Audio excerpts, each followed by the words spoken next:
नमस्कार दोस्तों, let's learn scientia channel में आपका स्वागत है। आज हम लोग बात करने वाले हैं कार्य, ऊर्जा एवं शक्ति के बारे में। पिछले लेक्चर में हमने पलायन वेग का जिक्र किया था और पलायन वेग के सूत्र की स्थापना भी की थी, सूत्र को हमने सत्यापित भी किया था। तो आज हम लोगों को कार्य करना है कि जो हमारा टॉपिक है आज का, कार्य, ऊर्जा एवं शक्ति, जिसको कि वर्क, एनर्जी एंड पावर कहते हैं। वर्क, एनर्जी एवं पावर। तो सबसे पहले आज हमें स्टार्ट करना है कार्य के बारे में कि कार्य क्या होता है। कार्य, जिसको कि अंग्रेजी में वर्क कहते हैं। तो टॉपिक स्टार्ट करने से पहले मैं आपसे कहना चाहता हूं कि हमारे लेक्चर को ज़्यादा से ज़्यादा देखिए और उस पर आप एक बार तो कम से कम लाइक तो ज़रूर कीजिए, कमेंट भी कीजिए, ताकि इससे हमें मालूम पड़ेगा कि अगर आपको कोई समस्या आ रही है तो उस समस्या से कैसे निपटा जाए। मुझे मालूम पड़ेगा तभी मैं आपके समस्याओं को सॉल्व कर सकता हूं, अदरवाइज मुझे मालूम नहीं पड़ेगा कि आप कहना क्या चाहते हैं। तो आप हमारे वीडियो को देखिए, अच्छे से देखिए और कोशिश कीजिए कि उसको समझिए, और जहाँ पे परेशानी आए वहाँ पर आप हमें कमेंट करके बता सकते हैं। और कोशिश कीजिए, अगर आपको अच्छा लगता है तो आप अपने दोस्त यारों को इसको सजेस्ट कर सकते हैं, ताकि वो भी इस टॉपिक का या फिर इस चैप्टर का जो भी हम पढ़ा रहे हैं उसका लाभ उनको मिल सके। ठीक है, तो चलिए आज हम लोग बात करते हैं कार्य के बारे में कि जब कोई वस्तु, अगर मान लीजिए कोई वस्तु है, यहां पर एक वस्तु है हमारे पास, इस वस्तु पर हमने फोर्स लगाया, इस पर हमने फोर्स अप्लाई किया और फोर्स अप्लाई होने के बाद यह वस्तु यहां से यहां पर पहुंच गई। इसका मतलब है कि यहां से यहां तक का इसका विस्थापन हो गया, डिस्प्लेसमेंट हो गया। समझिएगा बात को कि जब हम किसी वस्तु पर कोई बल आरोपित करते हैं और बल लगाने के बाद उस वस्तु में बल की दिशा में विस्थापन हो जाता है, तो मान सकते हैं कि इसमें कार्य हुआ है। तब हम इसी कंडीशन को कहते हैं कार्य। मतलब क्या है कार्य का? तो कार्य हम बता सकते हैं कि किसी वस्तु पर कोई बल लगाने पर उस वस्तु का बल की दिशा में विस्थापन होता है, तब माना जाता है कि कोई कार्य हुआ है।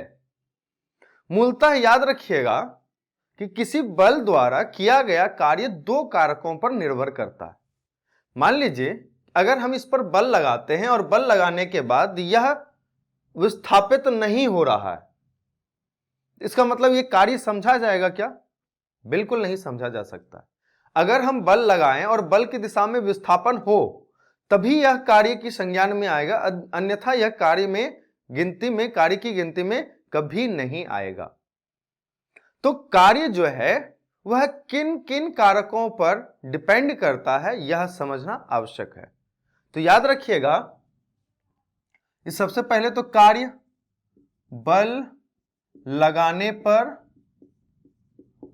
बल की दिशा में विस्थापन, तो इसी को कार्य माना जाएगा। और जो बल है, बल किया गया कार्य दो प्रकारों पर निर्भर करता है ना। मतलब कोई बल है, इसके द्वारा जो कार्य किया जाएगा यह दो कारकों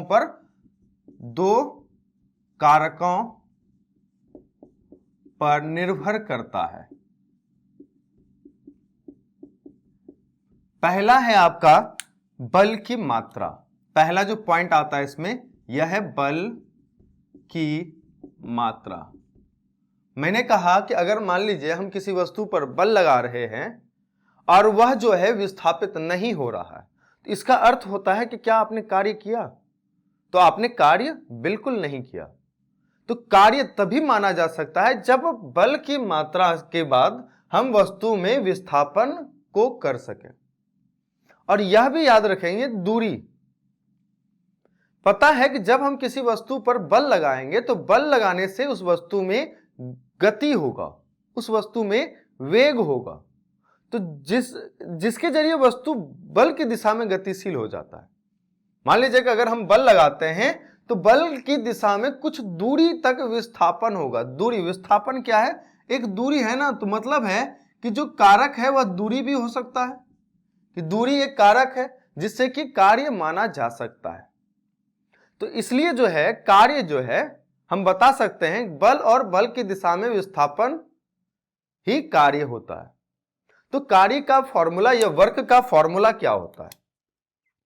वर्क का सूत्र क्या होता है?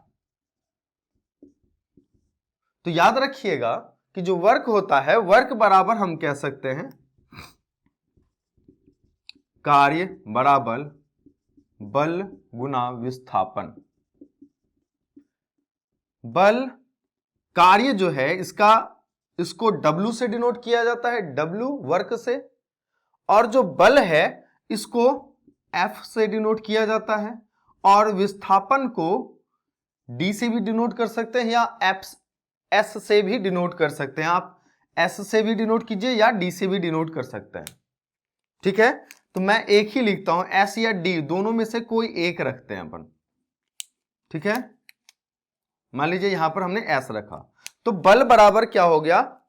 कार्य बराबर बल गुना विस्थापन हो गया। अब यहां पर अगर हम देखते हैं तो अगर हमें कहता है कार्य का मात्रक, कार्य का मात्रक क्या होगा, तो हम बता सकते हैं कि कार्य बल गुना विस्थापन होता है, तो बल का मात्रक न्यूटन है और विस्थापन का मात्रक मीटर है। हम कह सकते हैं न्यूटन मीटर। कार्य का मात्रक क्या होता है? न्यूटन मीटर होता है। अगर हमें कहे कि कार्य किस प्रकार की राशि है, तो कार्य जो है यह अदिश राशि है, अदिश राशि है, मतलब स्केलर क्वांटिटी है। ठीक है, कार्य क्या है? अदिश राशि है और वह एक स्केलर क्वांटिटी। अगर मान लीजिए कि बल की दिशा में विस्थापन ना होकर, जैसे कि मान लीजिए कि अगर कोई वस्तु है, अगर यहां पर एक वस्तु है, इस वस्तु पर हम कोई बल लगा रहे हैं, वह इस दिशा से लगा रहे हैं, ऐसे लगा रहे हैं। ठीक है, तो यहां पर अगर आपसे पूछा जाता है कि कार्य कितना हुआ, तो याद होगा आपको कि अगर हम बात करते हैं यहां पर F वेक्टर है, बल जो है क्या है? सदिश राशि है ना, तो यहां पर F वेक्टर है, तो ये जो बल के वजह से विस्थापन जो होगा वही एक्चुअल विस्थापन होता है। तो मान लीजिए अगर इस तरह से एंगल थीटा पर इस पर बल लगाया जा रहा है, इसका अर्थ होता है यहां पर जो बल का रिजोल्यूशन होगा वो होगा F cos थीटा। तो इसके अर्थात जो है यहां पर जो कार्य होगा, वर्क होगा, वह क्या होगा? F cos theta S। और F cos थीटा S का मतलब हो गया कि यहां पर F S cos थीटा। और यहां पर अगर हम बात करें कि अगर जो बल लगा रहे हैं और बल जो है वह 90 डिग्री पर हो जाए, बल का मान कितना हो जाए? तो वह 90 डिग्री पर हो जाए, तो इसका अर्थ क्या होता है? तो हमको पता है कि अगर if theta equal to 90 degree, अगर हम बल जो है वह 90 डिग्री पर लगा रहे हैं, इस पर 90 डिग्री पर बल लगा रहे हैं, ठीक है, तो यहां पर विस्थापन होगा क्या? वर्क होगा। तो हम देख लेते हैं W equal to F S cos theta, और कॉस थीटा का मान अगर 90 रख देते हैं थीटा के जगह पर, तो यह हो जाता है F S 0, that means work equal to 0, मतलब कोई भी कार्य नहीं हुआ। तो याद रखिएगा यदि बल जो है और विस्थापन, बल और विस्थापन, क्या कह रहा हूं मैं? बल, अगर बल इधर से लग रहा है तो विस्थापन इधर होगा। बल और विस्थापन अगर परस्पर लंबवत रहता है, मतलब 90 डिग्री पर होता है, तो उसके द्वारा किया गया कार्य जो है वह 0 माना जाता है। अगर किसी एंगल पर, अगर किसी कोण पर जो इधर विस्थापन हो रहा है, उस विस्थापन से किसी कोण पर अगर बल लगाया जाए, उसका जो कार्य का मात्रा होगा वह होगा F cos theta, F S cos theta, ठीक है। और जब अगर हम कहते हैं समानांतर, या फिर हम कहेंगे कि बल की दिशा में, अगर विस्थापन की दिशा से अगर हम बल लगा रहे हैं, तो उसका कार्य का होगा एफ गुना एस, मतलब बल गुना विस्थापन होगा। ठीक है, और यह जो एफ कॉस थीटा है यह भी आपको देख लेना है थोड़ा। ठीक है, और यह भी ध्यान रखिए कि जब गुरुत्वाकर्षण के विपरीत अगर हम कोई कार्य करते हैं, मान लीजिए कि कोई वस्तु अगर पड़ा हुआ है नीचे, उसको हमें उठाना है।